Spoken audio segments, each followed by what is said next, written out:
Honey trap ಅಂತ ಎಲ್ಲ ಕೆಟ್ಟದಾಗ ಹೇಳಿದಾನೆ. ನಮ್ಮ ಮನೆಗೆ 3 ತಿಂಗಳಿದ್ದಾಗ 3 ತಿಂಗಳು ನಾನೇ ನೋಡ್ಕೊಂಡಿದ್ದೀನಿ ಅವನ ಪ್ರತಿಯೊಂದಕ್ಕೂ. ಓಕೆ, ಪೆಟ್ರೋಲ್ ಇಂದಾಗ್ಲಿ ಪ್ರತಿಯೊಂದು ಎಕ್ಸ್ಪೆನ್ಸಸ್ ನಾನು ನೋಡ್ಕೊಂಡಿದ್ದೀನಿ.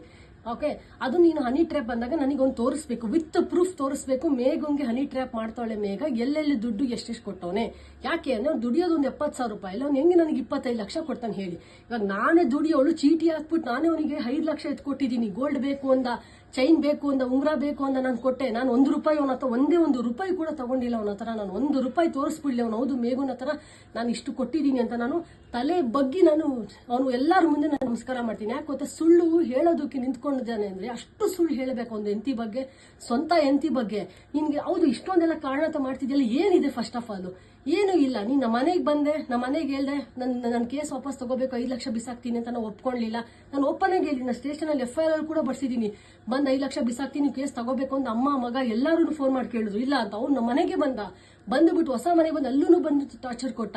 ಇಷ್ಟು ಹೇಳಿ ಕಳ್ಸಿದೀವಿ, ಬೇಡ ಮಂಜು ಏನಿದ್ರು ಸ್ಟೇಷನಲ್ಲಿ ಮಾತಾಡೋಣ, ಮುಂದಕ್ಕೆ ಫರ್ದರ್ ತಾಣೋಣ ಅಂತ. ಅಷ್ಟು ಬೇಗ ಹೋಗಿ ನನ್ನ ಫೋಟೋಸು ಎಲ್ಲ ಇಷ್ಟು ನಿಂತಿರೋ ಬಟ್ಟೆಗಳು ಓಪನ್ ಇರೋದನ್ನೆಲ್ಲಾನು ತಗೊಂಡ್ಬಿಟ್ಟು ಒಂದು ಚಾನಲ್ ಅಲ್ಲಿ ಹಾಕ್ಬಿಟ್ಟು ಫುಲ್ ಪಬ್ಲಿಷ್ ಮಾಡ್ಬಿಟ್ಟಿದ್ದಾರೆ. ಏನಂತ ಹೇಳಿದ್ರೆ ದುಡ್ಡು ಕಿತ್ಕೊಂತಾರೆ, ಬಂಗಾರ ಕಿತ್ಕೊಂತಾರೆ. ಎಲ್ಲಿ ಸರ್ 1 ರೂಪಾಯಿ ತೋರಿಸ್ಬೇಕು ಸರ್ ನನಗೆ? ಅವ್ನು ತೋರಿಸಿಲ್ಲ ಅಂತಂದಾಗ ಅವನಿಗೆ ಏನು ಮಾಡಬೇಕು ಅನ್ನೋದು ನ್ಯಾಯ ನೀವು ಹೇಳ್ರಿ. ಅವ್ನಿಗೆ ಬಿಡ್ಬೇಕಾ? ಇಂಥ ಕೀಳು ಮಟ್ಟವಾಗಿ ಒಂದು ಹೆಂಡತಿಗೆ ಮಾಡ್ತಾ ಇದ್ದಾನೆ ಅಂತಂದ್ರೆ ಸುಳ್ಳೋಗೆಲ್ಲ ನ್ಯೂಸ್ಗಳಲ್ಲಿ ನನಗೆ 25 ಲಕ್ಷ ಹನಿ ಟ್ರ್ಯಾಪು, ನಾನು ಇದು ಅಂತ. ಸರ್ ಅವ್ನು ಓದೇ ಇಲ್ಲ LLB first of all. Okay, ನಾ ಬೇಡ ಬಿಡಿ, ಓದ್ಲಿಲ್ಲದ ಹಾಳಾಗೋಗ್ಲಿ, ಬಟ್ ಅದು ಒಂದು ಹೆಣ್ಣಿಗೆ ಒಂದು ಮರ್ಯಾದೆ ಕೊಡೋದಕ್ಕೂ ಗೊತ್ತಿಲ್ವಾ? ಇದೆಲ್ಲ ಒಂದು ಸಣ್ಣ ವಿಚಾರಗಳು, ಇಲ್ಲ ಮನೆಯಲ್ಲಿ ಕೂತು ಮುಗಿಸ್ಕೊಳ್ಳೋ ವಿಚಾರಗಳನ್ನ ಬೀದಿಗೆ ತಗೊಂಡೋಗಿ ನಿಲ್ಸ್ಕೊಂಡವನೆ. ಸರಿ, ನಾನು ಆನ್ಸರ್ ಕೊಡ್ತೀನಿ, ಯಾಕೆ ನನ್ನ ಹತ್ರ ಧೈರ್ಯವಾಗಿ ನನ್ನ ಆನ್ಸರ್ ಇದೆ. ನಾನು ಅವನು ಈ ತರ ಎಲ್ಲ ಮಾಡ್ದ ಅಂತ ಹೇಳ್ಬಿಟ್ಟು ನಾನು ಸತ್ತೋಗ್ಬಿಡಲ್ಲ. ನಾನು ಆನ್ಸರ್ ಕೊಟ್ಟೆ ನಾನು ಬದುಕ್ತೀನಿ. ಇಂಥ ಜನಗಳಿಗೆ ಈ ನಾಳೆ ನನಗೆ ಮಾಡಿದ್ ನಾಳೆ ಇನ್ನೊಬ್ರಿಗೂ ಮಾಡ್ತಾನೆ. ಅವ್ನು ಅನ್ಕೊಂಡವನೆ ಇವತ್ತು ನಾನು ಈ ತರ ಎಲ್ಲ ಮಾಡ್ಬಿಟ್ರೆ ನಾಳೆ ಫ್ಯಾಮಿಲಿಗಳಲ್ಲಿ ಸಂಬಂಧಿಕರಲ್ಲಿ ಯಾರು ಕೇಳಲ್ಲ, ಇನ್ನೊಂದು ಮದುವೆ ರಾಜರೋಷ ಮದುವೆ ಮಾಡ್ಕೋಬಹುದು ಅಂತ ಅನ್ಕೊಂಡು ಇವನ್ನೆಲ್ಲ ಮಾಡ್ತಾವನೆ. ಆಗ್ಲಿ, ಇವನಿಗೆ ಎಷ್ಟು ಕೆಟ್ಟು ಕೀಳ್ಮಟ್ಟಿಗಿದ್ದಾನೆ ಅಂತಂದ್ರೆ ನಾನು ಕೂಡ ತೋರಿಸ್ತೀನಿ. ಅವನು ನನಗೆ ವಿತ್ ಡಾಕ್ಯುಮೆಂಟ್ಸ್ ವಿತ್ ಪ್ರೂಫ್ ಅಂತ ತಗೊಂಡು ನನಗೆ ತೋರಿಸ್ಬೇಕು.